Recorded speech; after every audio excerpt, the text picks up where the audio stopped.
Sir आपने तो अपने इंटरव्यू के अंदर ओवैसी को कहा था एक राकेश टिकैत के इंटरव्यू की ओवैसी कुत्ता है। कुत्ता तो ईमानदार होता है, उसको सुअर कहना चाहिए। ओवैसी तो सुअर से भी गिरा हुआ है। देखिए, वनशिप एक्ट नाम जैसे जो विषय है, ये कांग्रेस ने इस देश के कानून और सिस्टम में किए हुए रेप है। उधर 4-4 बीवी या 44 बच्चे चालू है और इधर 2 बच्चे भी नहीं पैदा कर रहे हैं। बांग्लादेश में हिंदुओं पे अत्याचार हो रहा है, इस पर आपको वो लातों की भूत बातों से नहीं मानते। हरिद्वार में 54% मुसलमान हो गए, लाए गए हैं। हमारे सिस्टम तंत्र मजबूर, लाचार, मूर्ख देख रहा है। कश्मीर से धारा 370 हटा दी मोदी जी ने। आप कश्मीर की बात करें, देश के गली गलियों में धारा 370 है। आंदोलन बहुत किया आपने, डंडे भी खाए पुलिस ने, डंडे मारे। हाँ। तो देखिए ये साईं बाबा वाला प्रकरण पर आपका क्या विचार है? वो मूर्ख हिंदू है। बाबा से बड़ा हिंदुवादी कोई नहीं है जिसने मस्जिद का मंदिर बनाया। उसके बाद तो हिंदुवादी भी मुसलमानवादी हो जाएंगे। लोग तो जो में अयोध्या भी हार गई और आप तो अब अयोध्या हारने की बात कर रहे हैं, कल तो पूरा हिंदुस्तान हारेंगे। आप अजमेर दरगाह की स्टोरी भी चलाते रहते हैं। बहुत चलाया मैंने। तो ये चादर बेचते नेता आप मना नहीं करते? देखिए, मैंने क्या कहा कि जनसंख्या नियंत्रण कानून में एक और शब्द जोड़ा, मुस्लिम जनसंख्या नियंत्रण कानून। अरविंद केजरीवाल के बारे में क्या विचार है आपका? एक अलग नमूना है। और चूड़ीलाल मीना नफा नुकसान देखे बगैर, जनरली पॉलिटिकल आदमी तो नफा नुकसान देखता है। तो मेरा पहला प्रयास, जब तक वो मेरे शत्रु नहीं तब तक वो मेरे भाई है ऐसा मानकर मैं उनसे संवाद करूंगा। वो तो बरगला रहे हैं एक तरह से। मुझे मिलेंगे तो या तो बदल जाएंगे या फिर शत्रु हो जाएंगे। पर यूपी में आपने कईयों को ठिकाना लगा दिया, ऐसा कहा जाता है कि बाबा और आपने मिलकर वहाँ पर क्रिमिनल ज़्यादा थे, एंटी हिंदू फोर्सेज ज़्यादा थी। पीएफआई के एक्टिविस्ट जयपुर में मिलते हैं। भारत के बाहर के अल-कायदा के लोग राजस्थान में ऑपरेट करते हैं आज भी। और पंजाब तो आधा हाथ से चला गया, पंजाब में पूरा ईसाईकरण हो गया। वैसे भी वो मीना जो मीना अपने आप को गर्व से हिंदू कहता है, और वो मीना जो अपने आप को हिंदू नहीं कहता है, ये दोनों के बीच की लड़ाई। वक्त पे आपका क्वेश्चन वक्त नहीं होना चाहिए। नमस्कार, जय सिया राम। आप सभी का भारत रफ्तार में बहुत बहुत स्वागत है। इस वक्त हमारे साथ मौजूद है सुरेश चौहान के, जो कि प्रखर हिंदुत्व की आवाज उठाते हैं और सुदर्शन न्यूज चैनल के सीईओ हैं। इस पॉडकास्ट में उनका स्वागत है। सर आपका बहुत बहुत स्वागत है। जय श्री राम। जय श्री राम। सर कैसे हैं आप? एकदम ठीक। सर आप गुलाबी शहर में पधारे हैं और हमने जो बैकग्राउंड रखा है ये हवा में, ये गुलामी भी भगवा होता है, ये भगवा की शेड है। गुलाबी शहर में आपका बहुत बहुत स्वागत है। पिंक सिटी में आप पधारे हैं 5 साल बाद, कैसा लग रहा है सर? काफी बदलाव हुआ है और ये तो वीरों की भूमि है, लेकिन वीर घटते जा रहे जयपुर के। क्यों सर?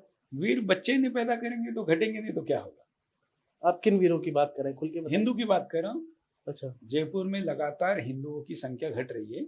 इस समय हम जब 2025 जनवरी में बात कर रहे हैं तो जयपुर के हिंदुओं का बर्थ रेट, जिसको फर्टिलिटी रेट कहते हैं, 1.9 है।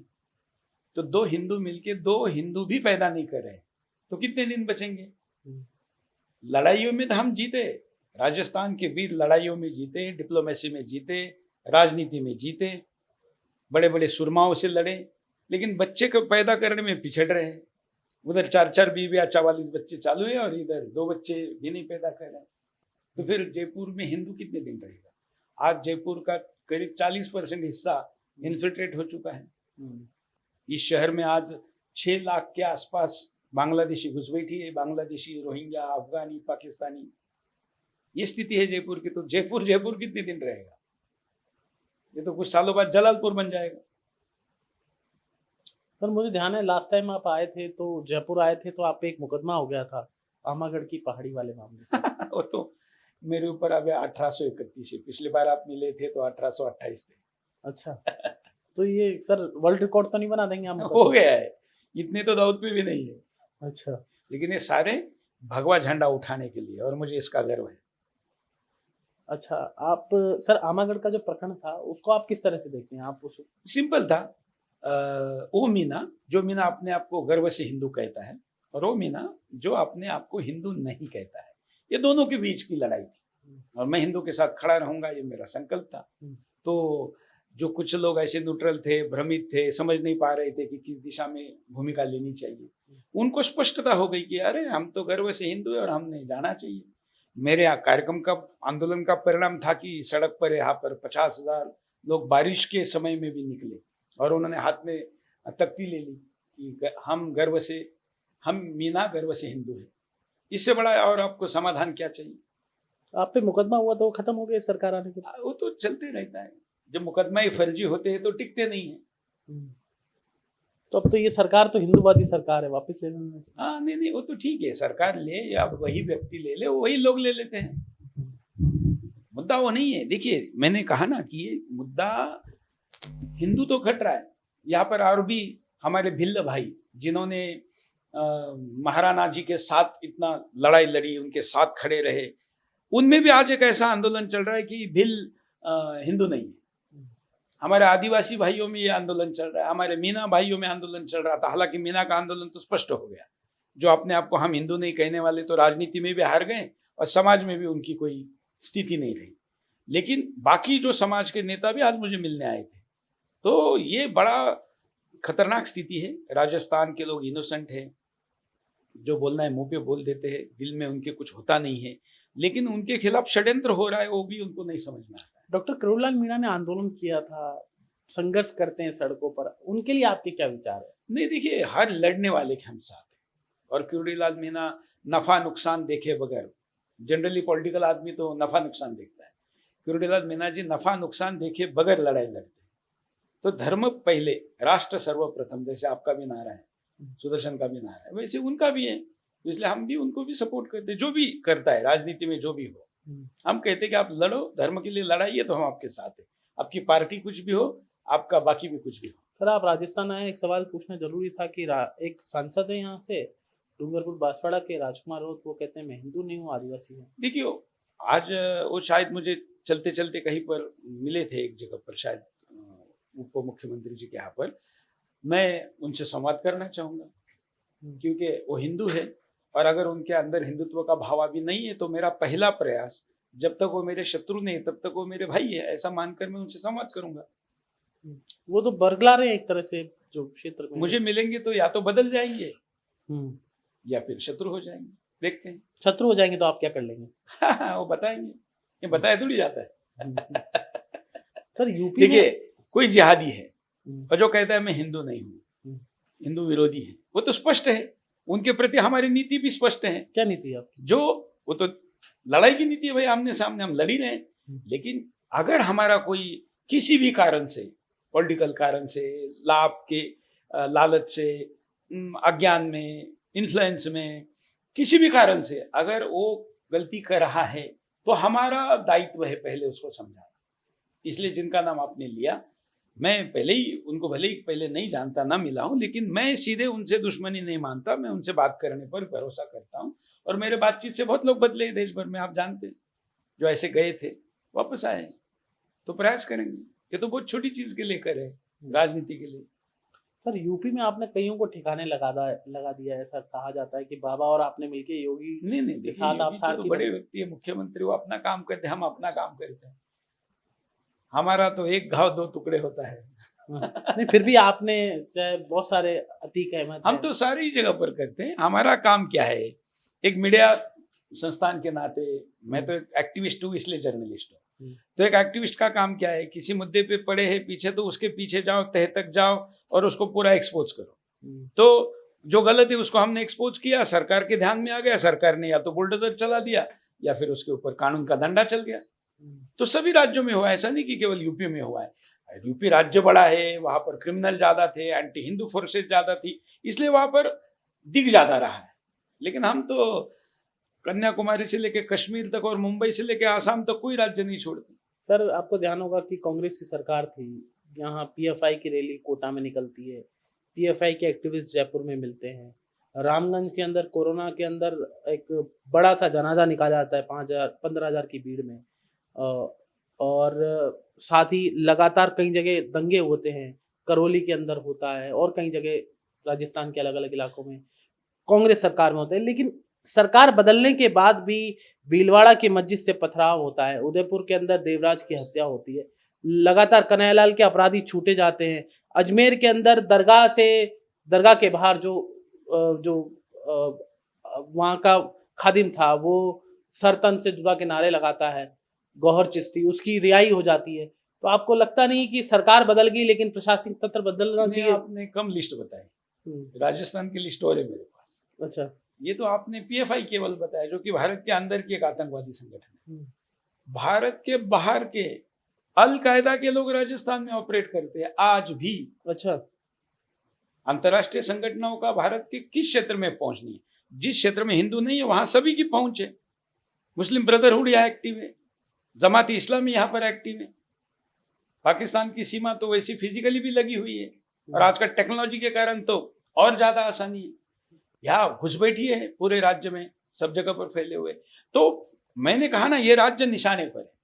इस देश के स्वतंत्रता में जिन राज्यों में सबसे ज्यादा निर्णायक भूमिका निभाई, मुसलमानों के विरुद्ध लड़ाई हो या फिर अंग्रेजों के विरुद्ध लड़ाई हो, उसमें पंजाब, राजस्थान, महाराष्ट्र, बंगाल, इन राज्यों की निर्णायक भूमिका थी। इनके आकार भी बड़े थे। तो इन राज्यों को तब से निशाने पर लिया गया है। और पंजाब तो आधा हाथ से चला गया। पंजाब में पूरा ईसाईकरण हो गया। वैसे भी खलिस्तानीकरण और ईसाईकरण ने वहां के युवाओं को नशा के चक्कर में डाल दिया, बाकी को लड़ाई में लगा दिया। बंगाल तो वैसे भी इस्लामीकरण। लेकिन सर सवाल यही है ना कि सरकार आने के बावजूद भारतीय जनता पार्टी जिस हिंदुत्व के विचार पर बीजेपी ने राजस्थान में वोट मांगे, उसके बावजूद भीलवाड़ा में मस्जिद से पथराव होता है और अब तक पूरे आरोपी गिरफ्तार नहीं हुए। संघ के स्वयंसेवक और हिंदूवादी लोग वहां आंदोलन कर रहे हैं। सरकार बदलती है ना, इसका मतलब ये नहीं कि सिस्टम बदलता है। सरकार आपकी है, सिस्टम उनका है। ये सरकार का दायित्व है सिस्टम को ठीक करना। आप रो नहीं सकते कि नहीं क्या करे, अधिकारी सुनता नहीं। अरे अधिकारी सुनता नहीं तो फिर कैप्टन आप हो, आप पर आएगा ये। तो कैप्टन कैसा आपको लगता है, योगी जैसे मुंह में आना चाहिए? देखिए, हर व्यक्ति का स्वभाव अलग होता है, परिस्थिति अलग होती है। सभी लोग एक जैसा काम नहीं कर सकते। कोई दिखता हुआ काम करता है, कोई पर्दे के पीछे करता है। इतना फ्रीडम तो सभी को देना चाहिए। सब लोग हीटर नहीं होते, कोई अपने क्लासिकल बैटिंग भी करते हैं। हर एक की स्टाइल होती है, तो इसलिए करने दीजिए। इसमें कोई छूट नहीं, इसमें कोई मशीन रोबोटिक नहीं कि सारे एक जैसे बन जाए। अपेक्षा ये है कि परिणाम एक जैसा आना चाहिए, तरीका अलग हो सकता है। यहाँ अपेक्षा है जनता को कि बुलडोजर चलेगा चलेगा चलेगा, लेकिन कब चलेगा? ये मैं मुख्यमंत्री मिलेंगे तो मैं अवश्य उनको पूछूंगा कि चलेगा कब बुलडोजर। केवल बुलडोजर एक प्रतीक है। बुलडोजर, उसके सिवा भी करने के कई काम होते हैं। ये आज स्लीपर सेल इतने एक्टिव है, हवाला का बड़ा कारोबार राजस्थान में चलता है। मैं फिर तीसरी बार बोल रहा हूँ कि घुसपैठ बड़े पैमाने पर है। ये बुलडोजर चलाने की जरूरत नहीं है। साम दाम दंड भेद, सरकार साम तो काम कर रही है, इसमें कोई दो राय नहीं। दाम भी दे रही है, लेकिन दंड और भेद में कहाँ काम हो रहा है? तो दंड भी होना चाहिए और भेद में भी काम होना चाहिए। और इस काम में अगर सरकार को कोई मदद चाहिए, हम तैयार हैं। आप कैसी मदद के लिए तैयार है? दाम और दंड और भेद। दाम तो सरकार दे रही है, साम तो है, समरसता का काम हो रहा है, समझदारी का हो रहा है, उसमें तो कोई दो राय नहीं। लेकिन बात जरूरत है दंड और भेद की। सूरज चांद के कौन सा दंड दे सकते हैं? अरे ये कैमरे पे थोड़ी बताने होते फिर आपको लोग ट्विटर पे ट्रोल करेंगे, भगवा आतंकवादी कहते हैं कुछ लोग आपको। जिसको जो कहना है ना, जो मेरा दुश्मन है, वो तो उनको मैं सफाई नहीं देता, क्योंकि उसको जो कहना है वो कहेगा ही, और कहे वो मेरा प्रचार करेगा। जो मेरा है उसको मैंने स्पष्टीकरण देने की जरूरत नहीं। काम करते रहो, आपका काम जवाब देता है। लोग ये भी कहते हैं कि सुरेश जी कौन से पत्रकार है। मुझे कई लोगों ने कहा यार पत्रकार थोड़ी है, ये तो ये एक्टिविस्ट हैं, ये हिंदूवादी व्यक्ति। लोगों को पता ही नहीं है ना क्या होगा। लोगों को एनडीटीवी और बाकी जो लोगों की पत्रकारिता थी ना, उसकी आदत पड़ गई। वास्तविकता देखा जाए तो आप स्वतंत्रता का आंदोलन लीजिए, कौन सा भी, तब से लेकर आज तक हर क्रांतिकारी पत्रकार था, और हर पत्रकार क्रांतिकारी था या एक्टिविस्ट था, समाज सुधारक था। भले क्रांति के मार्ग पे नहीं था, लेकिन एक्टिविस्ट था। Journalist is the part of activism. मैं एक्टिविस्ट हूं इसलिए जर्नलिस्ट हूं। आप केवल जर्नलिस्ट है और आप एक्टिविस्ट नहीं है, तो आप जर्नलिस्ट पूरे नहीं। इसलिए मेरी पत्रकारिता एक एक्टिविज्म है। इसको प्रोएक्टिव जर्नलिज्म कहता हूं। मैं केवल समस्या नहीं बताता, उसका समाधान भी देता हूं। समाधान देने के बाद अगर सरकार सुनती नहीं तो पीछे पड़ता हूं, करवा लेता हूं। ये मेरा काम है। केवल रोना धोना, ये हो गया वो हो गया, इसके लिए तो बहुत लोग हैं। उसके लिए सुदर्शन एक बात चल रही है। मैं कभी सड़क बिजली पानी पे बात नहीं करता। लोग मुझे कहते हैं अरे तुम केवल हिंदू मुसलमान करते, तो मैं कहता हूं इस देश का विभाजन सबसे बड़ी समस्या है ना। विभाजन से बड़ी तो कोई समस्या नहीं है। विभाजन किस आधार पे हुआ? मजहब और धर्म के आधार पे हुआ। तो दोबारा भी अगर होगा तो किस आधार पे होगा? क्या ये देश सड़क बिजली पानी के लिए कटेगा कभी? नहीं, नहीं कोई कटा है। कटेगा तो धर्म के आधार पर। इसलिए धर्म की समस्या अर्थात मजहब की समस्या का स्थायी समाधान, ये मेरा लक्ष्य है और उसके पीछे मैं लगा हूं 20 साल से। लेकिन सर जहाँ बीजेपी की सरकारें हैं, भारतीय जनता पार्टी की, वहाँ भी मदरसे चल रहे हैं अभी भी। राजस्थान में भी मदरसे चल रहे हैं, मदरसे को अनुदान भी मिल रहा है। आप हर बार कहते हो कि मदरसों से आतंकवादी निकलते हैं। हाँ, और आप ही पैसे देते हो। तो इसका मतलब आप कंफ्यूज हो, इसका मतलब आप कंफ्यूज है ना। आपको आपकी सही दिशा स्पष्ट दी थी, बीजेपी का कभी नारा था, उस पर उसने कायम होना चाहिए। या तो मदरसे सही है या तो मदरसे गलत है। 10 साल में अगर आप कंफ्यूज हो कि खराब कहूं या अच्छा कहूं, या फलाना अच्छा और वो बुरा है, तो आप कंफ्यूज है। और महाभारत में भगवान कृष्ण ने अर्जुन का कंफ्यूजन तो दूर किया है ना, और क्या किया। सर हर मंदिर में मस्जिद मत ढूंढो, एक तरफ कहा जा रहा है। बीजेपी के नेता मस्जिदों पे, मज़ारों पे चादर चढ़ा रहे, अजमेर दरगाह में चादर चढ़ती रहती है। जो सरसंघ चालक जी का स्टेटमेंट है कि हर मंदिर के नीचे शिवलिंग मत ढूंढो, मैं कहता हूं कि इसका मतलब यह है कि हर मंदिर के नीचे शिवलिंग मत ढूंढो। कुछ जगह जैन मंदिर ढूंढो, कुछ जगह बौद्ध मंदिर ढूंढो, कुछ जगह कृष्ण मंदिर ढूंढो, कुछ जगह महादेव मंदिर ढूंढो, कुछ जगह और कुछ ढूंढो, ऐसा है। अच्छा, केवल शिवलिंग क्यों ढूंढो? और भी तो ढूंढने के लिए है ना। हमारे बौद्धों के स्थान भी मस्जिदों के नीचे, हमारे जैनियों के स्थान भी मस्जिदों के नीचे हैं। ये जो कुतुब मीनार जिसको कहते हैं दिल्ली में, ये जैन मंदिर है। वहां लिखा हुआ है, आर्कोलॉजी का बोर्ड है, उसमें लिखा है यहाँ पर इतने जैन मंदिरों को, 24 जैन मंदिरों को तोड़कर ये बनाया गया है। तो वहां जैन मंदिर ढूंढो ना, सब जगह शिवलिंग क्यों ढूंढते हो? ये मतलब है उसका, जो मैंने निकाला हुआ मतलब। सर आप अजमेर दरगाह की स्टोरी भी चलाते रहते हैं। बहुत चला है मैंने, तो पर मेरे से इतना किसी ने नहीं चला है। तो ये चादर बेचते नेता आप मना नहीं करते? देखिए मैंने क्या कहा, हम तो चादर वाले नहीं है ना, हम फादर वाले हैं। हम इन दोनों के विरोधी हैं। लेकिन मोदी जी है, मैंने कहा ना, साम दाम दंड भेद। तो मुख्यमंत्री अगर मोदी जी या मुख्यमंत्री भेद के नीति से कर रहे हैं तो करने दीजिए ना। कर क्या रहे हैं ये मत देखिए, परिणाम क्या आ रहा है ये देखिए। आपको लगता है कि भेद की नीति से कर रहे हैं? अगर ऐसा नहीं कर रहे हैं तो ये हिंदुओं का विश्वासघात होगा। अगर ऐसा नहीं कर रहे तो आप भी विरोध करेंगे? हाँ, मैं तो चोरी छुपे कुछ नहीं करता, आप जानते हैं। अच्छा सर, अभी आजकल केजरीवाल जी सॉफ्ट हिंदुत्व पे आ रहे हैं, कुछ मंदिरों में भी जा रहे हैं। सभी को आना पड़ेगा, मजबूरी है। मजबूरी, जब हिंदू जगता हुआ दिखेगा। लेकिन कितने साल लाएंगे सारे लोग? सारे लोग तब तक ही आएंगे ना जब तक हिंदू है संख्या में।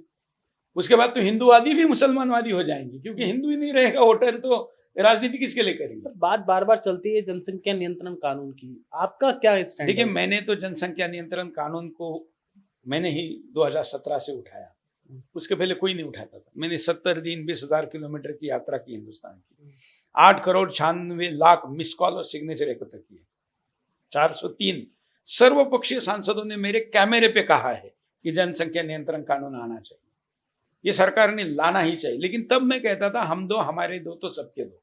अब मैं कह रहा हूं कि जनसंख्या नियंत्रण कानून में एक और शब्द जोड़ दो, मुस्लिम जनसंख्या नियंत्रण कानून, क्योंकि हिंदू की संख्या तो सस्टेनेबिलिटी से भी कम है, 2.3 चाहिए मिनिमम। अब उससे नीचे चला गया है। अब उसको नियंत्रित करने का मतलब है कि वो समाप्त होना।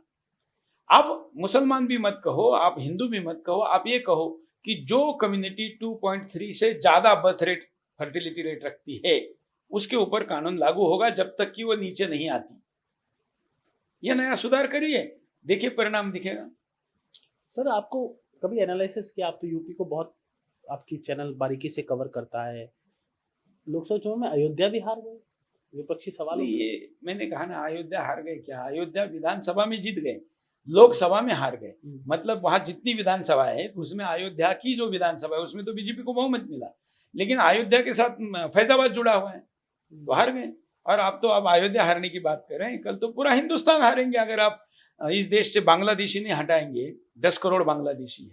अच्छा। और हिंदू बच्चे पैदा नहीं कर रहे, उधर बच्चे पैदा करने की फैक्ट्रियां चल रही है, तो फिर तो आप तो हिंदुस्तान हारने वाले। आप अयोध्या हारने की बात क्या कर रहे हैं? 10 साल और 15 साल और। अच्छा, ये फैक्ट्री चलाने को वो कौन दे रहा है, बढ़ावा कौन दे रहा है? सरकार ही दे रही है।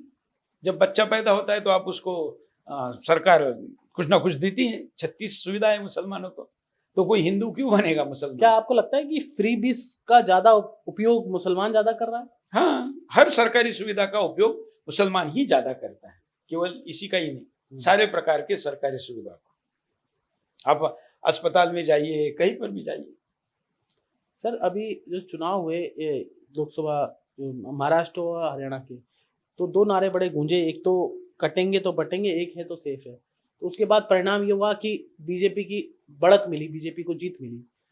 क्या लोकसभा चुनाव में आपको लगता है 400 की जगह ये नारा? इस नारे में मैं एक सुधार करता हूँ। मतलब एक्चुअली मेरा नारा 2018 के उस आंदोलन का है, बटेंगे तो कटेंगे, घटेंगे तो मिटेंगे। बटेंगे तो तब कटेंगे जब आप बचेंगे, जब आप घट जाएंगे तो बटना तो विषय नहीं है ना। घटेंगे तो मिटेंगे, जब मिटेंगे तो बटने का प्रश्न कहाँ रहता है? जब आप मिट ही गए तो कहाँ बटेंगे, कटेंगे नहीं, मिटेंगे। तो आज चिंता बटने से ज्यादा घटने की है। मैं बार बार आपके इंटरव्यू में इसी पे जोर दे रहा हूं कि हिंदू घट रहा है। राजस्थान जैसी वीरों की भूमि में भी अगर हिंदू 2 बच्चे पैदा नहीं कर पा रहा है तो कहां पैदा करेगा भाई? सर 400 सीटों का जो नारा दिया, उसकी अपेक्षा अगर ये दोनों नारे उस वक्त दिए होते तो क्या लोकसभा चुनाव में वो हो गया, आप उस पर क्या ज्यादा बात करनी, नहीं बीत गया, उस पर जरूरत नहीं। कल क्या आने वाला है उसकी आपको लगता है कि 400 की जगह ये वाला नारा होता तो ज्यादा बेनिफिशियल होता? देखिए, केवल नारा एक कारण नहीं होता। हाँ, एक कारण वो भी था, लेकिन केवल नारा कारण नहीं होता। नीति होती है, वातावरण होता है, भ्रम फैलाना होता है। मैंने तो इसके ऊपर पूरा विश्लेषण किया, बीजेपी की इस हालत के कारण क्या। इस नाम से आप यूट्यूब पे सर्च करिए, मेरे 3 एपिसोड है। मैंने इसका पूरा एकदम खुला विश्लेषण किया है। शायद बीजेपी वाले नाराज भी हो जाए, लेकिन सबका साथ सबका विकास, ये भी एक हारने का कारण है। अच्छा, आपको लगता है कि अल्पसंख्यक मोर्चा नहीं होना चाहिए बीजेपी में? दोहरी नीति नहीं है? दोहरी नीति है, क्यों होना चाहिए? अल्पसंख्यक मोर्चा मतलब मुसलमान मोर्चा क्यों होना चाहिए भाई? अल्पसंख्यकों को आप स्थान दीजिए, लेकिन अल्पसंख्यक किसको कहेंगे? 1-2% है उनको ना। देश की दूसरी सबसे बड़ी आबादी को आप अल्पसंख्यक कहेंगे, तो क्यों होना चाहिए बीजेपी में? नहीं होना चाहिए। क्यों होना चाहिए? मैं तो होना चाहिए तो बाद में प्रश्न है, क्यों होना चाहिए मैं पूछ रहा हूं। सही बात है, क्यों होना चाहिए? हिंदू के कंसेप्ट में अल्पसंख्यक नाम की कोई धारणा नहीं है।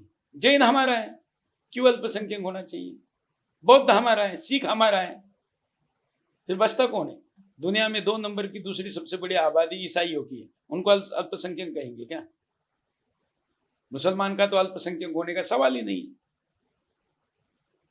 इसलिए अल्पसंख्यक ना मंत्रालय होना चाहिए, ना विभाग होना चाहिए, ना पार्टी में इसका कोई डिपार्टमेंट होना चाहिए। तो आपको लगता है कि ये दोहरी नीति पे काम करना ठीक नहीं है? ये मुझे लगता है कि ये मैंने कहा ना, सही दिशा स्पष्ट नीति नहीं है, समथिंग कंफ्यूजन। और अर्जुन भी विजय तब तक नहीं होता जब तक कंफ्यूजन नहीं छोड़ता। सर मुझे कोई बता रहा था यूपी के कुछ बूथ ऐसे हैं जहाँ अल्पसंख्यक मोर्चे के पदाधिकारियों तक के परिवार ने वोट नहीं दिया। नहीं, यूपी क्यों कह रहे? जयपुर का बताता हूँ मैं आपके जयपुर शहर में जहाँ मुस्लिम माइनर बीजेपी का जो माइनॉरिटी मोर्चा है उसके 13 पदाधिकारी है, वार्ड नंबर 13 आई थिंक, उसमें एक भी मत नहीं मिला। तो 13 पदाधिकारियों के घर में, चलो घर के लोगों ने नहीं दिया, पदाधिकारियों ने तो देना चाहिए। मैं आपको ऐसे 100 नाम अभी बैठे बैठे बताता हूँ। रामपुर यूपी का, मैं बताता हूँ आपको महाराष्ट्र का बुल्ढाना जिले में खामगांव, मैं आपको बताता हूँ महाराष्ट्र के अहिल्याबाई नगर में श्रीरामपुर, संगमनेर। मैं आपको हिंदुस्तान के, हमने तो इस बार, हम तो काउंटिंग के समय जनरल काउंटिंग नहीं चला रहे थे, वो तो सब दिखा रहे थे। हम दिखा रहे थे कि जहां मुसलमानों को बीजेपी ने घर दिए, गैस सिलेंडर दिए, वजीफा दिया, मूली के लड़की को शिक्षा के लिए उसको साइकिल दी, स्कूटी दी, वहां मत मिले क्या? नहीं मिले। हमने तो वो सब दिखाया है। इसलिए इस भ्रम में रह के कोई फायदा नहीं।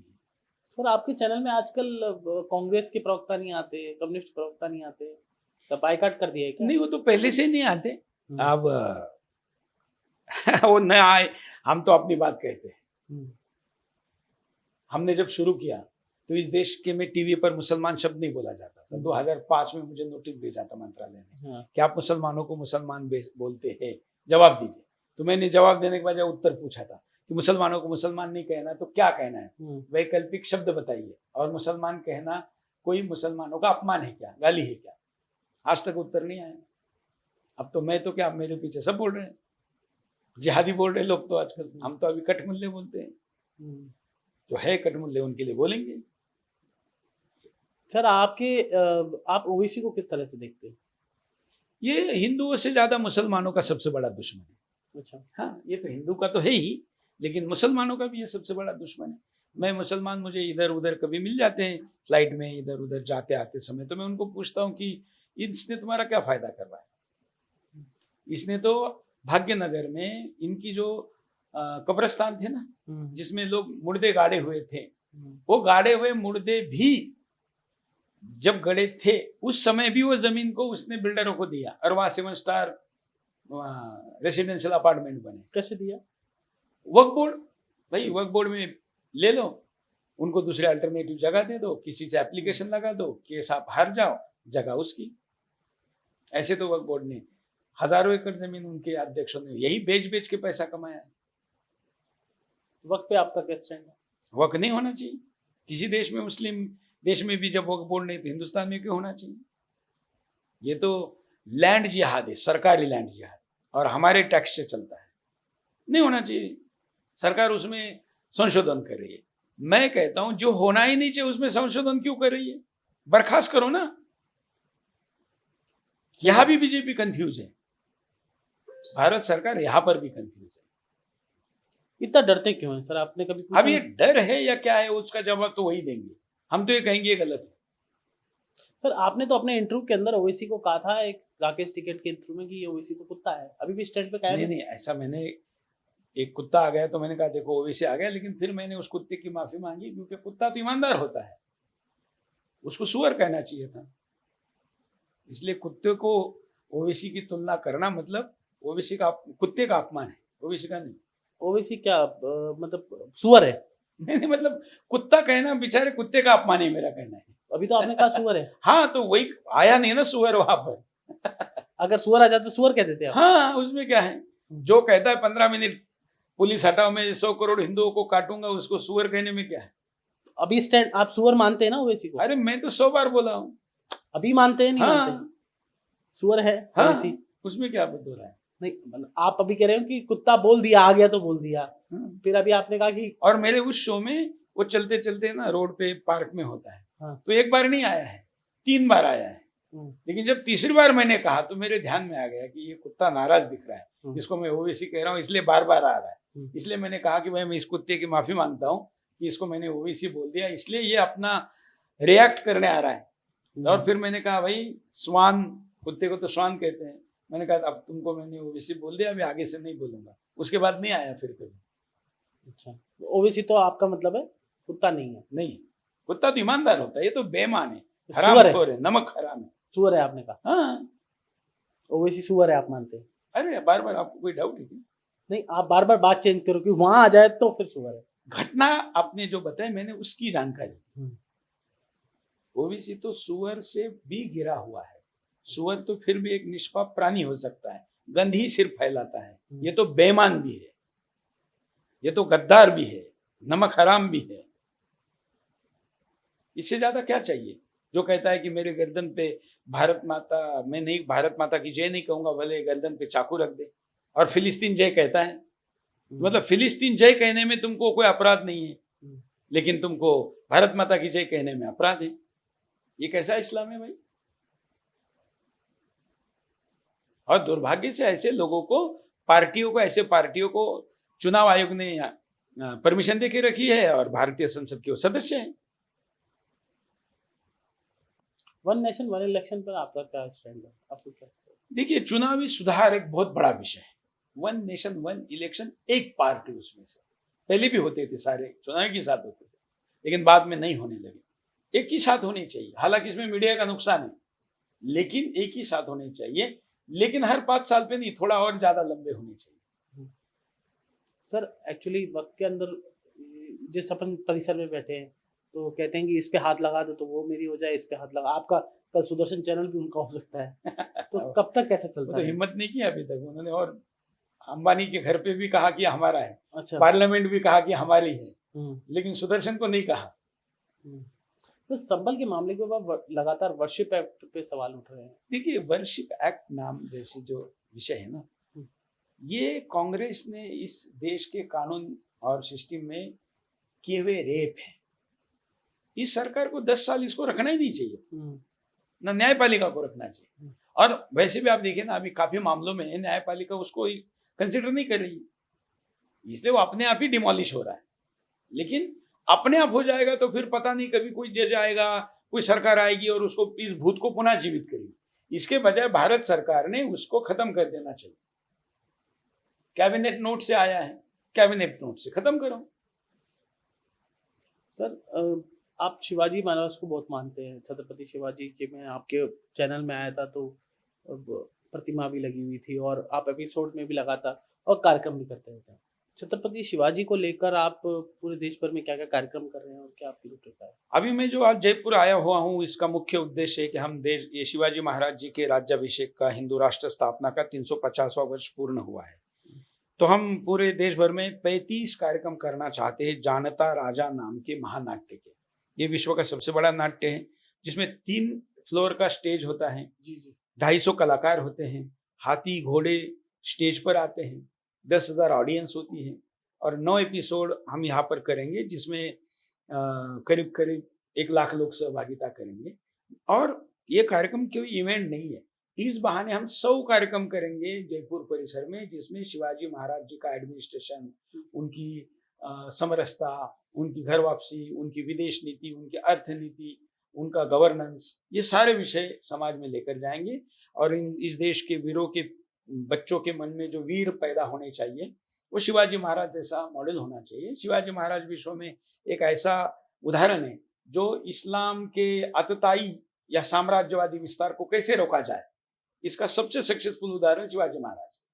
इसलिए उनको, उनके विचार को प्रमोट करके ये इस्लाम का साम्राज्यवादी जो चल रहा है ना तूफान, इसको रोकना है बस। कितने कार्यक्रम अब तक कर चुके हैं सर आप, और कितने नहीं, हम तो नहीं खुद कार्यक्रम करते, हम तो कोऑर्डिनेशन इनको सपोर्ट करते हैं। ये संस्था अभी तक 300 से ज्यादा कार्यक्रम कर चुके हैं, लंदन में, अमेरिका में, काफी देशों में कर चुके हैं, भारत में भी कई जगह कर चुके हैं, जयपुर में भी 2008 में हुआ था। क्या क्या रहता है इस कार्यक्रम में? और मैंने कहा ना कि एक मैंने इसका फिजिकल स्वरूप बताया कि ये छत्रपति शिवाजी महाराज जी के जीवन पर आधारित है। 250 कलाकार है, हाथी घोड़े स्टेज पर आते हैं, विश्व का सबसे बड़ा महानाट्य है, 3 मंजिला इसका स्टेज होता है। और अफजल खान का पेट फाड़ने से लेके शिवाजी महाराज जी के जन्म से लेकर उनके महानिर्वाण तक की सारी चीजों को, उनके जीवन के चरित्र को 3 घंटे में समझने का यह अवसर है। और मैं निमंत्रित करता हूँ इस वीडियो को देखने वालों को कि 9 मार्च से जयपुर में होने वाले इस कार्यक्रम में सभी लोग ज्यादा संख्या में सहभागिता करें। एक सवाल आपके व्यक्तिगत जीवन से जुड़ा हुआ है, 2-3 सवाल पूछ लेता हूँ। ये आप पत्रकारिता में कैसे आए? ये रैंडम आए या फिर कुछ सोच लेके? देखिए, वैसे तो मैं टीवी के बारे में कहूंगा कि मैं 5वीं कक्षा में था और 5वीं से 10वीं तक मैंने जितने साइंस एग्जीबिशन में पार्टिसिपेशन किया, मैं जीतता गया। 5वीं में मैंने बनाया था radio station, FM radio station, एक प्ले कार्ड पर बनाया था। तब मैंने कहा था कि मैं अभी टीवी स्टेशन में बनाऊंगा। दूसरा, जहां कम वहां हम, मीडिया में हिंदूवादी विचारों के लोग नहीं हैं, तो यहाँ मैंने जाना चाहिए, ये मानकर मैं मीडिया में आया। 2002 में कंपनी बनाई, 5 में चैनल चालू किया और अभी 20 से 21 साल से चला रहे हैं। अच्छा, तो जहाँ कम वहां हम। शिक्षा कहाँ की है? और केवल चैनल नहीं चला रहे ना, आपने देखा हम केवल समस्या नहीं बताते, समाधान देते हैं, एक्टिविज्म करते हैं। जहाँ कोई आने से चैलेंज देता है, वो किसी ने कहा था हैदराबाद आके देखा, भाग्यनगर में आने के लिए गया, मैं जाके दिखाया। तो सर एक्टिविज्म का नुकसान तो होता ही है। नफा नुकसान के लिए थोड़ी है। नहीं मतलब आपकी थ्रेड, मेरे लिए चैनल कोई बिजनेस एक्टिविटी नहीं है, ये कोई मुनाफे के लिए, बैलेंस शीट प्रॉफिट के लिए नहीं है। मैंने तो सैकड़ों करोड़ रुपए ऐसे ही इस पे फूंक दिए। नहीं, पर फिर भी सर आपको जान पे भी खतरा रहता है, लोग पर लगातार। देखो, अगर आपका कोई शत्रु नहीं है तो आपने कोई पुरुषार्थ नहीं किया है, समझ लेना। और आपके शत्रु है तो इसका मतलब आप सच बोल रहे, सच काम करें। और अगर प्राण की, जान माल की भीति, सर इसका डर रहता तो शिवाजी महाराज अगर कुछ नहीं करते तो आज आप और मैं यहाँ पर दाढ़ी लगा कर बैठे होते।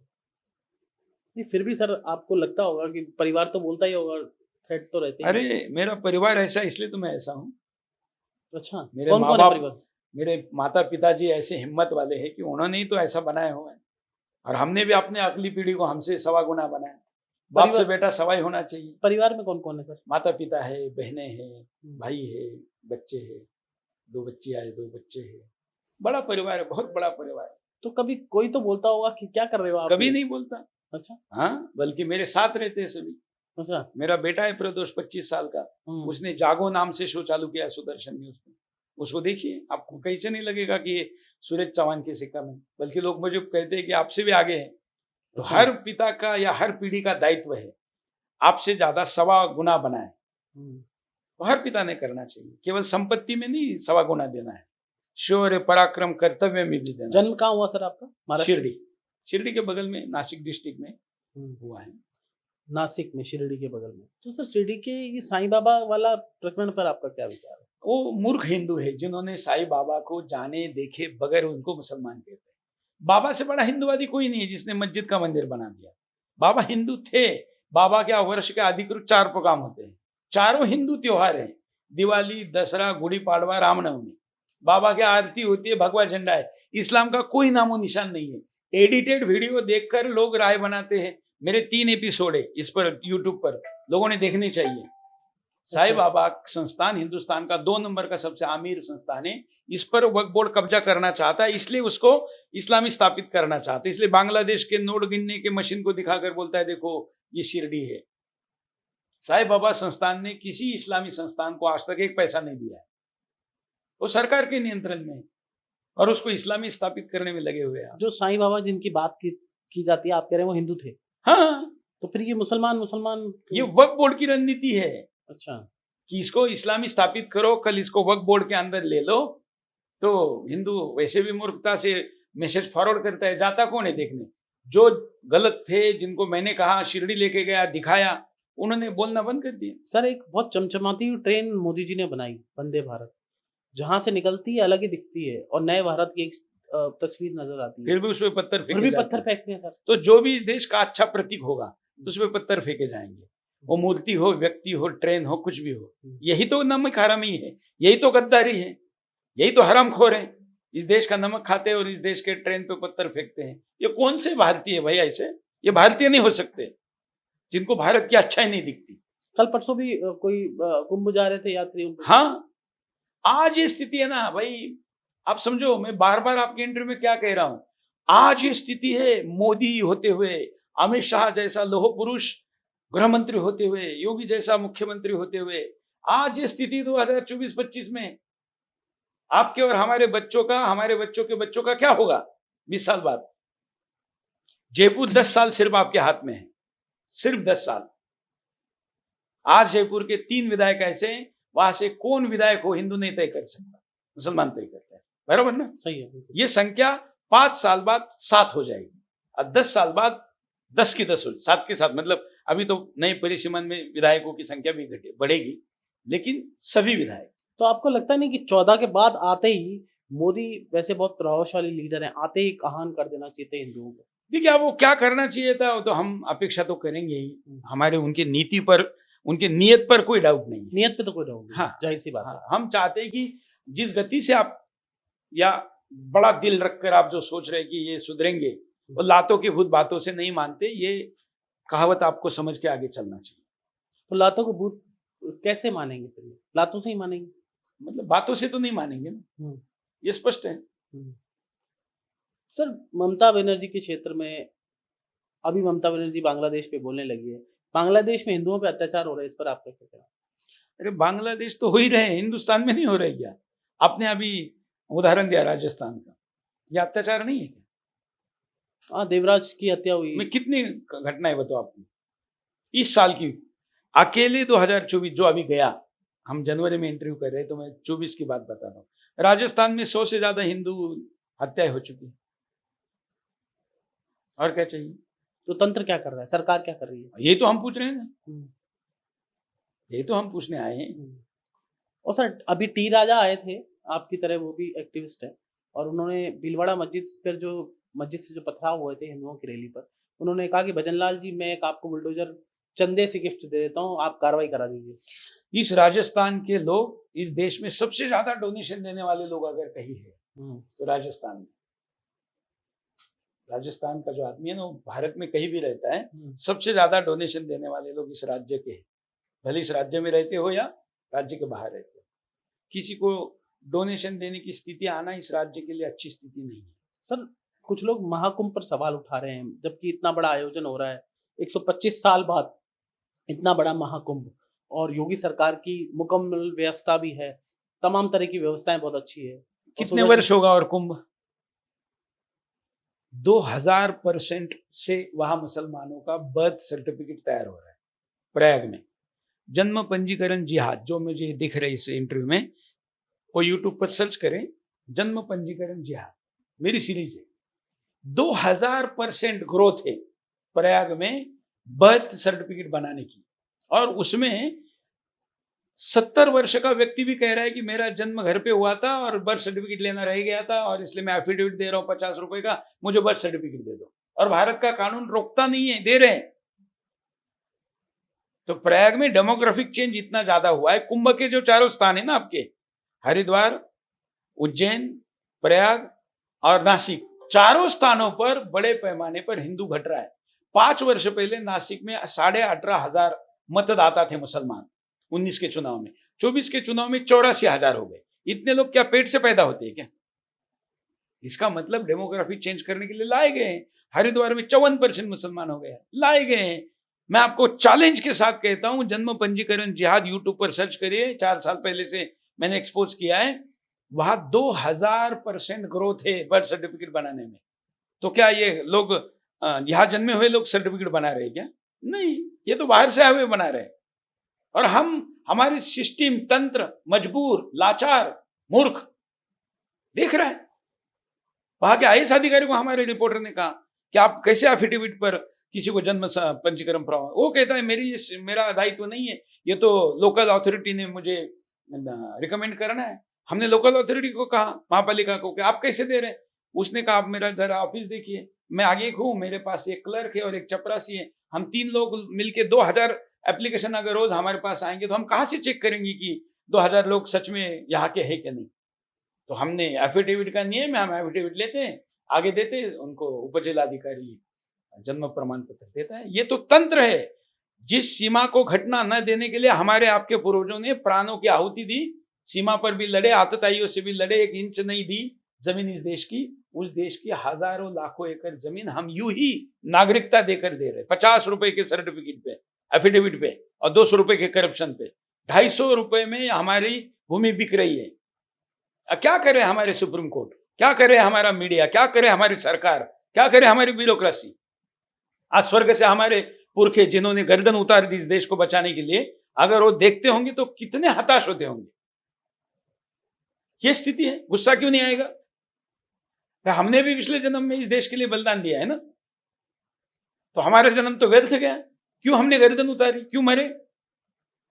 250 रुपए में आज देश बेच रहे। एक व्यक्ति को अगर आप नागरिकता देते, इस देश का पॉपुलेशन डिवाइडेड बाय पॉपुलेशन, मतलब इस देश का क्षेत्रफल डिवाइडेड बाय पॉपुलेशन, आप कितनी एकड़ जमीन दे रहे एक आदमी को? और फिर एक आदमी नहीं आ रहा है, एक बच्चे पैदा करने की मशीन आ रही है, और फिर वो मशीन आपके अधिकार छीन रही है, भूमि छीन रही है। और इस डेमोक्रेसी के कई अच्छाइयां हो सकती है, लेकिन एक बड़ी बुराइयां है, और वो बुराई ये है कि इस देश में सर गिने जाते, सर के अंदर का नॉलेज नहीं गिना जाता, शरीर गिना जाता है, शरीर के अंदर का मन नहीं गिना जाता, उसके अंदर की देशभक्ति बेईमानी नहीं गिनी जाती। सीमा पर लड़ने वाला जो भारतीय सेना का जवान है, बलिदान होता है, घर पर पिता कहता है कि छोटा बेटा भी मेरे पास है, मैं सीमा पर भेजता हूं, वो भी बलिदान होता है। तो कहता है कि बड़े बेटे का बेटा है मेरे पास, मैं मेरे पोते को भेजूंगा सीमा पर, वो भी बलिदान होता है। उस पिता का भी एक ही वोट है। और सैनिक को मारने वाले आतंकवादी गद्दार नमक हराम का भी एक ही वोट है। ये इस देश की बड़ी आपदा है। समय पे इसको दुरुस्त नहीं किया तो बहुत कुछ होने वाला है। सर, कश्मीर से धारा 370 हटा दी मोदी जी ने, उसके बावजूद अभी कुछ लोग आप कश्मीर की बात करें, देश के गली गलियों में धारा 370 है। राजस्थान में जयपुर के नगरों के नाम बताता हूं मैं, कागज पे नहीं है 370। 370 का मतलब क्या था कि कश्मीर के बाहर का कोई भारत के अन्य राज्य का व्यक्ति जमीन नहीं ले पाएगा। मैं आपको जयपुर के ऐसे नगरों का नाम बताता हूं जहां पर आप जमीन नहीं ले पाएंगे, यहां राज्य के मुख्यमंत्री वहां जमीन नहीं ले पाएंगे। ले मुस्लिम एरिया, किसी भी मुस्लिम एरिया का नाम बताइए। रामगंज में ले मुख्यमंत्री लेके दिखाए, विपक्ष का नेता लेके दिखाए, रह के दिखाए वहां पर। घोषित 370 नहीं है ना, अघोषित 370 तो हर मुस्लिम बहुल एरिया में चल रही है। रामगढ़, राम के नाम से रामगढ़। पूरे देश की यही अवस्था है, पूरे देश में जहां भी राम राम राम मैं तो पूरे देश का प्रवास किया हूं। अभी महाराष्ट्र का एक किस्सा बताता हूं। महाराष्ट्र मैंने अभी पूरा राज्य घुमा इन चुनाव के पहले। तो शिवाजी नगर, किसी भी शहर में अगर नया कोई नगर बनता है तो महाराष्ट्र में दो नाम पहले रखे जाते हैं, या तो गणेश नगर या शिवाजी नगर। देश में कहीं पर भी नया शहर, मतलब पुराने शहर में नया नगर बनता है तो राम नाम संभवता होता है। ये सारे जो उस जमाने के नए नगर थे ना, आज इस्लामीकरण हो चुका है। किसी भी शहर का नाम लीजिए, मैं यूट्यूब पर देखने वाले हर किसी को पूछता हूं, अच्छा, आपके शहर का पहला नगर जो भी बना है आज उसमें हिंदू नहीं है। हर शहर का पुराना शहर हिंदू नहीं है। अब पुरानी दिल्ली हिंदू है क्या? पुरानी मुंबई हिंदू है क्या? नहीं है। पुराना लखनऊ, पुराना भोपाल, पुराना इंदौर, आप राजस्थान के नाम लीजिए, पुराना जयपुर, पुराना जोधपुर, पुराना कोई भी नाम लीजिए, कहां गए हैं? तो 370 कश्मीर से कागज से हटी है हिंदुस्तान के हर मुस्लिम बहुल क्षेत्र में। और कितने हैं वो? तो 9 राज्य, 150 जिले और करीब करीब 1000 से ज्यादा तहसील, 1400-1500 तहसील, 370 घोषित चालू है। तो क्या समझ रहे हैं आप? समस्या दूसरी तरफ है, आप उपाय दूसरी तरफ कर रहे हैं। क्या समस्या है दूसरी तरफ? भाई मुस्लिम बढ़ती संख्या इस देश में, इससे बड़ी कोई समस्या नहीं है। घटता हिंदू बढ़ता मुसलमान, इससे बड़ी कोई समस्या इस देश में नहीं है। ना डॉलर की है, ना रोजगार की है, ना किसी प्रकार की। तो संविधान में तो पार्ट सेकुलरिज्म का पढ़ाया गया। अरे तो आप लकीर के फकीर बने रहिए और संविधान बचाने के लिए मर जाइए। और संविधान में कहा लिखा हुआ है? संविधान तो सत विवेक बुद्धि के आधार पर राष्ट्र को बचाने के लिए संविधान में आवश्यक समय पर आवश्यक बदलाव करने के लिए स्वयं भारत रत्न डॉक्टर बाबा साहब अम्बेडकर कह के गए हैं। वो कुरान और बाइबल थोड़ी है कि आप उसमें कुछ बदलाव नहीं कर सकते। तो बदलाव की बात ही नहीं है, उसके बगैर सब कुछ हो सकता है। क्योंकि बदलाव की बात करते हैं तो फिर उसका गलत मतलब निकाला। जिस सेकुलरिज्म की मैं बात कर रहा था, बार बार कांग्रेस यही हवाला देती है कि सेकुलरिज्म का पार्ट संविधान के अंदर है, संविधान में हिंदू मतलब ही सेकुलर होता है। और वो सेकुलर, वो यूरोप वाला सेकुलरिज्म नहीं है, पंथ निरपेक्षता है।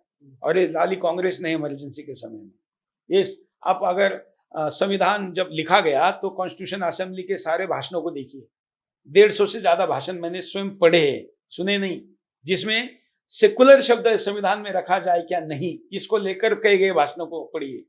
उसमें कहा गया है कि सेकुलर चरित्र हिंदू का इस देश में, भारत के संविधान में, संविधान निर्मित के समय संविधान में सेकुलरिज्म लिखना मतलब हिंदू दर्शन का अवहेलना और हिंदू व्यक्ति पर अविश्वास होगा, ये कहा गया है। तो फिर क्यों इन्होंने 77 में इसको जोड़ा?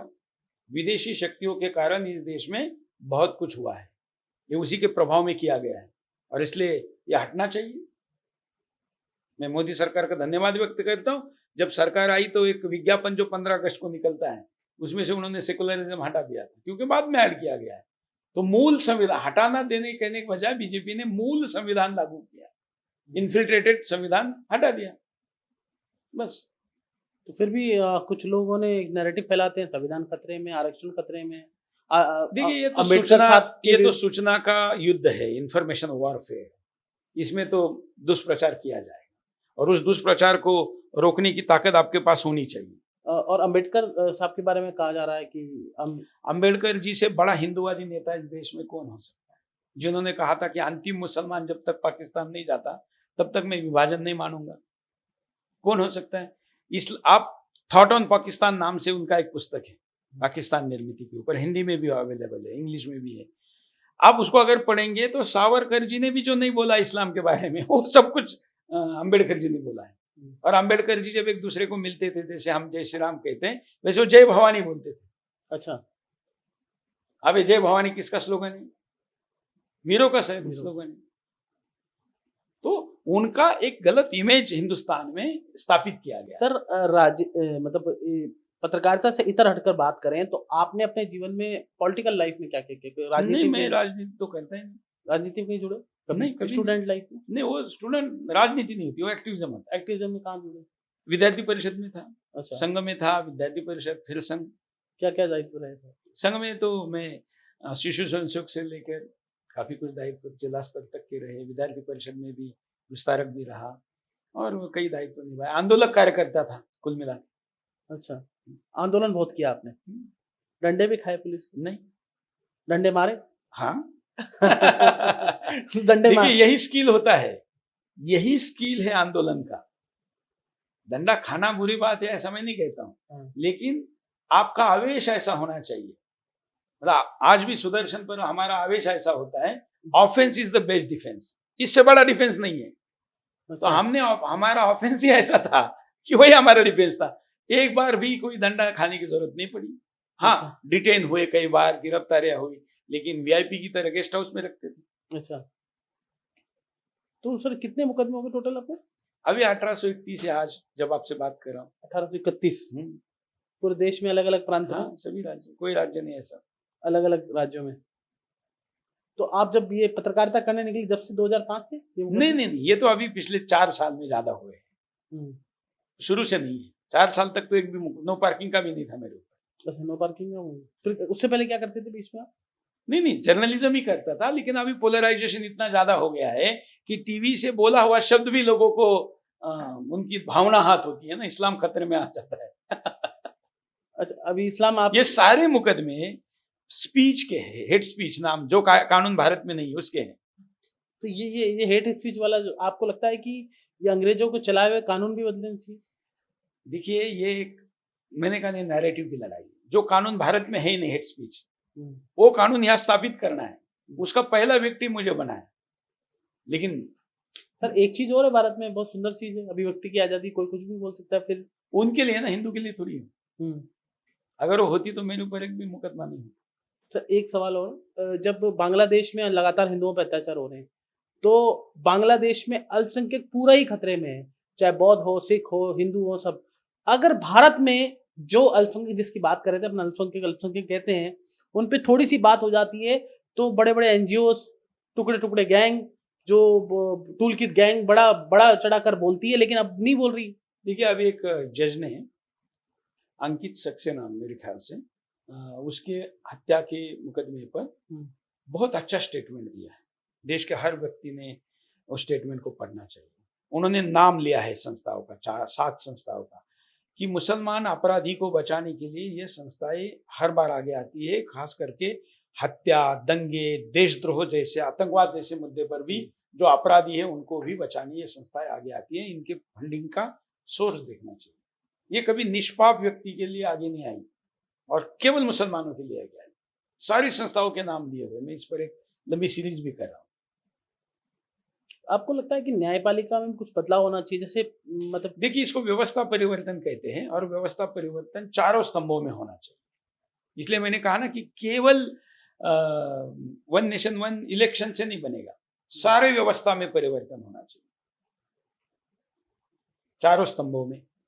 न्यायपालिका में आज 150 परिवार देश की न्यायपालिका चलाते हैं, ये भी तो नहीं चलेगा। सर आपको ध्यान होगा, शंभू रेगर का एक मामला हुआ था। हाँ, राजस्थान में। तो उनके खाते यहाँ पे सरकार ने सीज कर दिए थे उसकी वाइफ के। और अभी ही जोधपुर में जो मामला हुआ था, जाकिर नाइक के खाते चल रहे हैं, उदयपुर जिसमें हजारों करोड़ रुपए आए हैं। उदयपुर में कन्हैयालाल के आरोपी छूट जाते हैं। हाँ। और शंभू रेगर की वाइफ का खाता सीज हो जाता है। हाँ। तो सर ये जो बैलेंस है, ये कैसे आप देखते हैं? मैंने कहा ना, सत्ता बदली है, तंत्र नहीं। तंत्र बदली है। तो आप भजनलाल जी को नहीं बोलेंगे? आपके मित्र हैं पुराने। सभी को बोलूंगा। भजनलाल जी अकेले क्यों टारगेट किया जाए, बेचारे, सभी को बोलेंगे। हाँ, मतलब राजस्थान के मुखिया वो हैं, केंद्र में मोदी जी हैं। आपको लगता है कि तंत्र बदल देना चाहिए कि वही पुराना तंत्र चल रहा है? देखिए, मैं इस देश के सभी नेताओं को कहूंगा, सभी राज्य के मुख्यमंत्रियों को, कि मित्रों, ईश्वर ने आपको एक अवसर दिया है। आप किसी राज्य के, किसी क्षेत्र के प्रमुख है, तो आप आपका 5 साल निकालने के चक्कर में मत रहिए।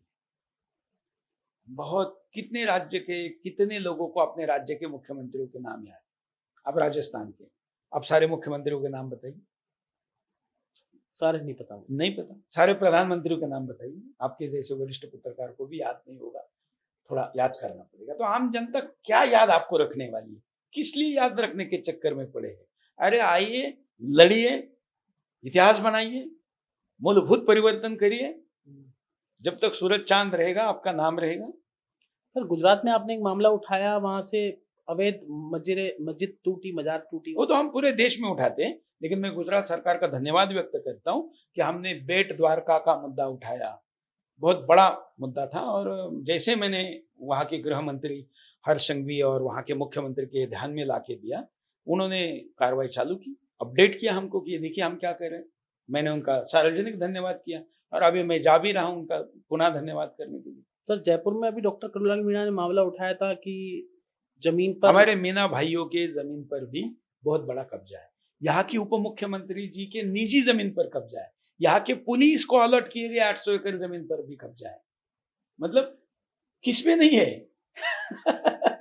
फिर कौन सेफ है सर? कोई सेफ नहीं है। आपको तो सुरक्षा मिली हुई, आम हिंदू कैसे सेफ होगा? अरे वो क्या सुरक्षा होती है? हम सरकारी सुरक्षा पे निर्भर नहीं रहते। सर रैपिड फायर 5 मिनट का राउंड है। सर आप, ये भी रैपिड ही चल रहा था।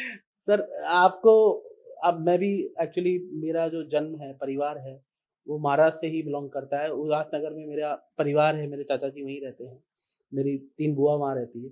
महाराष्ट्रियन लोग दिल के बहुत अच्छे होते हैं। तो मैं आपसे पूछना चाहता हूँ कि जीवन में महाराष्ट्र की ऐसी कौन सी डिश है जो आपको पसंद है बड़ी? कौन सी नहीं है? मैं तो खवैया आदमी हूँ। आजकल थोड़ा वेट कम किया है, 18 किलो, लेकिन पूरन पोड़ी है, वड़ा पाव है। वड़ा पाव? हाँ, बहुत है। अच्छा। और महाराष्ट्र की मुझे यहाँ दाल बाटी पसंद है। मैं तो जहाँ जाता हूँ, आज दोपहर में आप साथ में थे, तो मैंने कौन सी डिश खाई? राजस्थानी गट्टा बार बार मंगवाया। तो जिस राज्य में जाता हूँ वहां का खाता हूँ, और यही खाना चाहिए। आबो हवा में जो वातावरण है उसके पूरक अन्न खाना चाहिए। और सर आपको घूमना कहाँ पसंद है सबसे ज्यादा? पूरा हिंदुस्तान घूमता हूँ, एक भी जिला नहीं बचा है। नरेंद्र मोदी को आप किस तरह देखते हैं, और आपका पहला सौभाग्य इस देश में ऐसा प्रधानमंत्री मिलना। स्वतंत्रता के शुरू के दिनों में मोदी जैसा प्रधानमंत्री मिलता तो आज हम अमेरिका के भी आगे। आज इस देश का इंफ्रास्ट्रक्चर वगैरह वगैरह बहुत अच्छा है, लेकिन मोदी जी उस परिवर्तन समय में आए हैं कि इस समय उन्होंने इंफ्रास्ट्रक्चर के बजाय उधर तो ध्यान दे रहे, अच्छी बात है, हिंदू बचाने ये वाले विषय पर अगर काम नहीं किया तो फिर वो अंतिम हिंदू प्रधानमंत्री हो। राम राज्य की स्थापना की बात होती है हर बार, आप कैसा राम राज्य? रावण मरे बगैर राम राज्य स्थापित नहीं होता। रावण कौन? बहुत है, फिर भी भाई सारे जिहादी हैं, सारे जिहादी गद्दार हैं। हमारे हिंदू भी उसमें कुछ, तो इसलिए रावण मरे बगैर राम राज्य कैसे दावा किया जा सकता है? वो रावण सारे मुस्लिम हैं या फिर नहीं? मैं कट्टरपंथी है? मैंने तो कहा तो उसमें कुछ हिंदू भी है ना। अच्छा, तो क्या करना चाहिए राम राज्य की स्थापना? राम ने रावण का अंत करना चाहिए, और क्या है? दूसरा कोई सोल्यूशन नहीं है। युद्ध बगैर विजय नहीं है, तो लड़ाई से विजय प्राप्त हो जाएगी, और कोई विकल्प ही नहीं है। अगर कोई कहता है तो मूर्ख है, महामूर्ख है। लड़ाई का स्वरूप अलग हो सकता है, बिना लड़ाई बिना युद्ध निर्णय नहीं होता। आपको मुसलमान शब्द से नफरत क्यों है? मैंने कब कहा? मैं इस देश के उन मुसलमानों को आतताई मुसलमान के इस्लाम के वर्जन का विक्टिम मानता हूँ, जो हमारे थे और उधर गए, वापस आना चाहते हैं तो गले लगाने के लिए तैयार है। घर वापसी के लिए क्या? हाँ, घर वापसी आना चाहिए, लेकिन मुसलमान वापस क्यों आए? उसको मुसलमान रहते हुए 36 योजनाएं मिलती है, हिंदू होते हुए एक भी योजना नहीं है, तो वापस आएगा क्यों? क्यों हिंदू होते हुए योजना नहीं मिलती? कहाँ मिलती है? हिंदू के नाम पर कहाँ योजना है? वो तो भारतीय के नाम पे, लेकिन उसको तो वहां भारतीय रहते हुए एडिशनली मुसलमान होने के कारण 36 योजनाएं क्यों आएगा भाई? आज उसको खरोच भी लगती है तो दुनिया भर का मुसलमान उसके लिए खड़ा होता है, इंटरनेशनल मीडिया बोलता है, जुडिशरी बोलती है, सब चिल्लाते हैं, सीना पीटते हैं। हिंदू काटा भी जाता है तो कोई बोलने वाला नहीं है, तो क्यों आएगा? उसको बच्चे पैदा करने की छूट है, हिंदू करेगा तो चुनाव नहीं लड़ पाएगा, तो क्यों आएगा इधर? बीबिया करने की छूट है, क्या नहीं है? दुनिया में जो कहीं कुछ नहीं मिलता है वो यहां मिलता है, तो क्यों आएगा? लेकिन हाँ, उसको पुनर्जन्म अगर चाहिए, जीवन के अधूरे सपने पूर्ण करने के लिए पुनः आना है धरती पे, तो हिंदू बनिए। आपके बच्ची का हलाला न हो ऐसा आप चाहते हैं तो हिंदू बनिए, आपकी बच्ची की सुरक्षा है। अगर आप चाहते हैं कि आपका दाढ़ी और चड्डी देखकर कोई आपकी चड्डी ना उतारे, टोपी और दाढ़ी देख के, तो हिंदू बनिए। मेरे पास ऐसे 25 ऑफर है। ऑफर भी देते हैं आप? आपको पता ही होगा, मुस्लिम बहनों को मैंने 10 ऑफर दिए थे, कितने पॉपुलर हुए। ये क्या कह दिए? नहीं, नहीं, अगर थोड़ा कोई समय अगर कम है। अगर कोई बनना चाहे, अगर कोई लड़की शादी करना चाहे, मुस्लिम लड़की हिंदू लड़के से, तो आप क्या ऑफर देते हैं? नहीं, मैं तो कहता हूँ ना, देखिए मेरी बहन के नाते बोलता हूँ, मैं किसी महिला के विरुद्ध कभी नहीं बोलता, ना बोलना चाहिए, ना कोई हिंदू किसी महिला के विरुद्ध होता है, किसी भी मजहब, रिलीजन, पंथ की, धर्म की, मत की हो। मैं मुस्लिम बहनों को कहता हूँ कि तुमको अगर बुरखा नहीं पहनना है तो हिंदू हो जाओ, तुमको अगर 3-3 सौतने नहीं चाहिए तो हिंदू हो जाओ, तुमको अगर तुम्हारा बच्चा जैसा जन्म लिया वैसा ही हमेशा रखना है तो हिंदू हो जाओ, तुमको पति के संपत्ति में मालकिन बनना है तुम हिंदू हो जाओ, तुमको देवी स्वरूपात तक पहुंचना है, तुम्हारे पास हिंदू बनने के सिवा और कोई मार्ग नहीं। ऐसे में मेरे पास कई और ऑफर है। नहीं, तो शादी अगर कोई करना चाहता हाँ, है, चाहती तो है मुझे लड़की, संपर्क करें। नहीं तो आप कुछ मदद भी हमने करते हैं? हाँ, क्या मदद करते हैं? कई की हैं। कैसे, मतलब पैसे के रूप में? सबसे बड़ी अड़चन तो होती है कि उसके घर वाले करने नहीं देते, हम्म, तो उसमें जब हम खड़े हो जाते, हमारे साथ सेल्फी डालिए, स्टेटस लगाइए, तो फिर उधर वाले थोड़े सावधान हो जाते हैं कि अरे आप इसको कुछ नहीं कर सकते। हम्म। फिर हम रोजगार की भी मदद करते हैं अगर जिसको आवश्यकता है। पैसे की भी मदद करते हैं? हाँ, मतलब हम लालच नहीं देते, क्योंकि लालच की जरूरत नहीं है, लेकिन बाकी साम दाम दंड भेद बोलने की जरूरत नहीं। सारी नीतियां अपनाते हैं? तो ही धर्म बचेगा। ये तो हिंदू धर्म की नीति है ना, मैं किसी दूसरी जगह से लाके थोड़ी बोल रहा हूँ, ये तो हमारी नीति। हमारे यहाँ पर कई प्रकार की नीतियां, विदुर नीति और भी कई प्रकार की नीतियां, हिंदू भूल गया ना, उसको पता ही नहीं। उनमें से सबसे छोटा फॉर्मूला साम दाम दंड भेद है। भेद में भी कई प्रकार है, दंड में भी कई प्रकार है, उसमें से मैं सिंपल फॉर्मूला बता। घर वापसी के लिए क्या कर रहे हैं आप? नहीं, देखिए घर वापसी मैंने कहा ना, सबसे बड़ी बाधा तो सरकारी योजना है, दूसरी बाधा है कि हिंदुओं का अप्रोच है। आजकल मुसलमान की लड़की तो सब करने के लिए तैयार है, लेकिन मुसलमान को लड़की देना, वो हिंदू बनने के बाद भी, इसमें समस्या है। इसलिए ज्यादा संख्या में घर वापसी होगी तो पहली पीढ़ी में उनकी आपसी शादियां हो जाए तो अगली पीढ़ी पर असर होगा। तो 4-5 आरोप आप पे लगते हैं। एक तो लगते हैं कि आप हिंदू मुस्लिम में बांटते हैं, एक लगता है कि आप चुनाव लड़ना चाहते हैं, कुछ लोग कहते हैं कि आप तो नेतागिरी चुनाव लड़ने से मुझे कौन रोकता? अगर मैं लड़ना चाहता तो कौन रोक सकता है? जेल से जो लोग है वो लड़ते हैं, तो मैं क्यों नहीं लड़ सकता अगर लड़ना चाहता तो? और अब तक तो नहीं लड़ा। लड़ना चाहते हैं? अभी तक तो नहीं चाहा। राजनीति करने से मुझे कौन रोकेगा? अगर मैं करना चाहूँ, संविधान तो नहीं रोकता, तो कौन रोकेगा? क्या कमी है? कुछ लोग कहते हैं लेकिन हमारा सिद्धांत है, जहां कम वहां हम। तो मीडिया में लगा कि यहाँ कमी है तो यहाँ है, कल लड़ाई में लगेगा तो वहां जाएंगे, कल राजनीति में लगेगा तो जाएंगे। ये कोई ऐसा मैं कभी नहीं कहूंगा कि मैं कभी नहीं जाऊंगा। कुछ लोग मुझे ये भी कह रहे थे कि आप महाराष्ट्र की सरकार, आपने मदद की, आपने बहुत बीजेपी की वहां। वो तो हर एक अच्छे नागरिक का दायित्व है कि अच्छी सरकार बनने में योगदान दे, हमने दिया है। तो आप नेतागिरी भी कर लेते हैं, पत्रकारिता? मैंने कहा ना, ये नेतागिरी एक अलग शब्द है, थोड़ी गाली है। अच्छा। मैं एक्टिविस्ट हूँ। अच्छा, सामाजिक कार्यकर्ता है आप? हाँ, और पत्रकार भी हैं। तो दोनों समझ। लोगों को सुरेश चौहान की छोड़ के दूसरा कोई उदाहरण देना। लोग मुझे पत्रकार कहते समय कहते अच्छा अब तक कौन पत्रकार हुए? अरे ऐसा तो कभी कोई हुआ ही नहीं है, तो इसको क्या कहूँ? यहाँ लोग कंफ्यूज होते हैं। मैं नया वर्जन हूँ, अलग वर्जन हूँ। कौन सा वर्जन है वो बताइए ना। मैंने कहा ना कि असली पत्रकारिता ये है जो मैं कर रहा हूँ। अच्छा, और जो कर रहे नकली है, एनडीटीवी और पुरानी समझ में आया उनको जर्नलिज्म, वो वेस्टर्न जर्नलिज्म। वेस्टर्न का मतलब पश्चिम के अनुकरण करते हैं, न्यूट्रल। अरे न्यूट्रल क्या होता है? जिस पत्रकार की कोई राय नहीं, वो पत्रकार ही नहीं है। पत्रकार मतलब ही राय। अच्छा, तो आपको सवाल नहीं उठाते लोग? बीजेपी वाले भी उठाते होंगे कभी? हाँ, उठाए ना, उससे मुझे क्या फर्क पड़ता है? बीजेपी वाले कुछ लोग कहते हैं कि नुकसान हो जाता है सूरज चौहान के। अब कुछ मूर्ख ऐसा कहते हैं कि सुरेश चौहान के कारण मुसलमान यूनाइट होते हैं। ये मेरे ऊपर कुछ मूर्ख हिंदू आरोप लगाते हैं। मैं कहता हूँ सुरेश चौहान के नहीं था तो मुसलमान यूनाइटेड नहीं थे। जिन देशों में सुरेश चौहान के नहीं है वहां का यूनाइटेड नहीं है। जो लड़ नहीं सकते ना, वो कायर हम जैसे लड़ने वालों को कुछ ना कुछ बोलते हैं। सर, मुसलमानों में कास्ट कितनी है, जातियां कितनी है? बहुत है, बहुत है। कितनी जातियां हैं? मुझे लगता है हम इस पे इस्लाम पर एक अलग से शो करेंगे। फिर भी सर थोड़ा बहुत इस्लाम पे एक अलग से शो करेंगे, थोड़ा समय की। और योगी पे सर आपका क्या विचार है? नहीं, मुझे क्या लगता है, मैं राजनीतिक किसी एक की तारीफ करता हूँ तो लोगों को उसका गलत मतलब जाता है। मोदी जी की तो कर ही ली। मैंने कहा जैसे मोदी है, योगी है, अमित शाह है, और भी इस देश में कई बहुत अच्छे मुख्यमंत्री है। देवेंद्र फडणवीस एक तीसरी बार बने हैं। अच्छा काम कर रहे हैं, और भी राज्यों में हेमंत बिस्वा शर्मा भी अच्छा काम कर रहे हैं। कुछ लोग नए नए अभी अभी बने, उनको थोड़ा समय भी देना चाहिए। बाबा रामदेव के आप जाके आए थे, क्या कैसा लगा वहाँ? बाबा बहुत कुछ करते रहते हैं, और मैं 2-3-4 साल बाद हरिद्वार 3-4 दिन के लिए जाता हूँ। तो इस बार हरिद्वार में परिवार के साथ गया था, तो जो उन्होंने भारतीय शिक्षा बोर्ड वाला मुख्यालय वहां भी गया, उनका आचार्य कुलम देखा, फिर निरामय वगैरह वगैरह, अच्छा लगा। सर वसुंधरा जी के बारे में आपके क्या विचार है? देखिए, मैं वसुंधरा जी को तो मेरे ख्याल से 25 वर्षों से जानता हूँ, और वसुंधरा जी, मैंने कहा ना, राजनीतिक व्यक्ति के तरफ देखने के कई कारणों के कारण कई दृष्टिकोण होते हैं। फिर भी व्यक्तिगत तौर पर पूछ रहा था, वसुंधरा जी कैसी लीडर लगती है? वो तो राजस्थान की जनता तय करेगी, क्योंकि उनकी मुख्यमंत्री थी, तो वो बताएगी कि उनको, उनका अब क्या कहना है।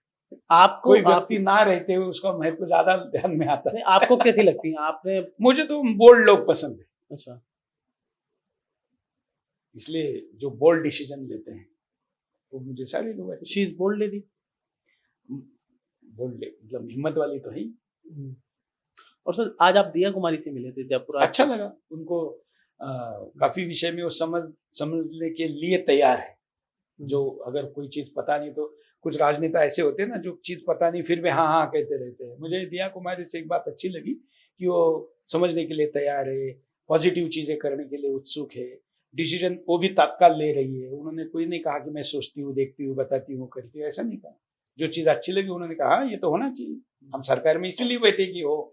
बाबा बागेश्वर धाम जैसे जो युवा संत तो काफी आगे आ रहे हैं, और आने चाहिए, और आने चाहिए, संख्या कम है अभी भी। अरविंद केजरीवाल के बारे में क्या विचार है आपका? एक अलग नमूना है। नमूना है। भारतीय राजनीति में ऐसा आदमी आज तक पैदा नहीं हुआ है। ये अलग विश्लेषण का विषय है। अच्छा, और सर कन्हैया कुमार के बारे में? इतना छोटे विषय पे क्यों हम समय दे पाते? अच्छा, मतलब उस समय एक उन्होंने सपोर्ट भी किया था बुरहान वानी को नारे में। तो ऐसे बहुत चिरकुट। अच्छा, तो सर अभी तो इतना ही है आज के लिए। तो मेरे पास कुछ सवाल बहुत सारे थे, फिर मिलेंगे। फिर आपको मिलेंगे। मैंने ही कहा था कि यूट्यूब चैनल शुरू करो। सर आपका या आशीर्वाद है और प्यार है, इसके कारण इसलिए मैं आपके स्टूडियो में आया। धन्यवाद सर आपका बहुत बहुत। आप पधारे। लगे रहो, तुरंत आकलन मत करो कि हम सक्सेस है या फेल है। समय दो, संघर्ष करते रहो। दर्शकों को भी मैं कहूंगा कि तुरंत राय मत बनाओ किसी के प्रति। किसी को पास फेल तुरंत मत करो। परीक्षा के बगैर नहीं होती, और जीवन की परीक्षा इतनी छोटी नहीं होती। तो ये थे हमारे साथ सुरेश चौहान के, जिन्होंने खास बातचीत की भारत रफ्तार में। आप ये शो देख रहे हैं, हमारा पॉडकास्ट। बहुत बहुत धन्यवाद। इसी तरह से आप जुड़े रहिए, हमारे चैनल को लाइक और सब्सक्राइब कीजिए। द्वितीय जेठनानी, जयपुर, राजस्थान।